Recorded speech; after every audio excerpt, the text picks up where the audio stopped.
votre journal s'apprête dans tous les kiosques à journaux.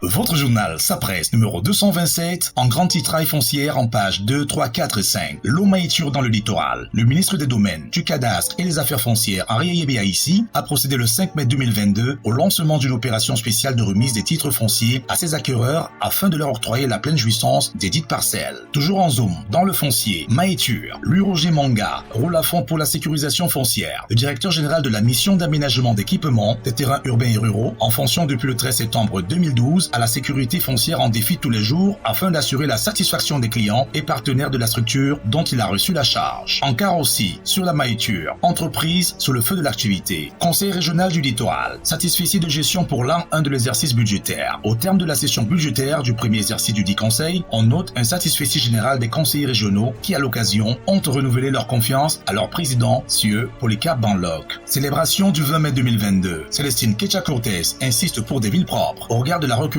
des problèmes de ramassage des ordures dans les villes où elle est en activité, le ministre de l'Habitat et du Développement urbain a tenu le 4 mai 2022 une réunion relative à l'évacuation des prestations de propriété exécutées par Isacam, à lire en page 7. En culture, page 8. Douala joue sa carte. La communauté de Douala a manifesté son adhésion totale à la construction de leur palais royal pour le projet Babouantou, vision futuriste. Crise de l'enseignement. Paula Tangandji tense les contestataires. Partant de la résurgence des contestations des mouvements OTS et OTA, le ministre de l'administration territoriale est monté sur le créneau à l'effet de mettre en garde les animateurs de celle-ci. Développement, travaux publics, l'extension de la chaussée de l'axe Olimbe-Échangeur effective. Le constat a été fait le 5 mai dernier à la faveur de la visite effectuée sur le dit chantier par le secrétaire général des travaux publics, Urbain Noël et Banvé. 207,20 km de réseau communal de l'Ouest en réhabilitation. Cet investissement participe à la location budgétaire des fonds routiers pour l'exercice en cours pour un montant total de 2 290 702 francs CFA. RDPC, en page 11, Louis-Paul Motazé surfe sur la gamme de l'apaisement plusieurs mois après les opérations de renouvellement des organes de base. En écho des régions, Adamawa, démantèlement d'un vaste réseau de fabrication de faux documents. Toujours dans la même région, portrait du professeur Jean-Zi Ngono, doyen de la faculté des arts, lettres et sciences humaines de l'université de Ngaoundéré, un modèle de persévérance, d'intégrité et du travail bien fait. Ça presse, ta presse, l'info en continu.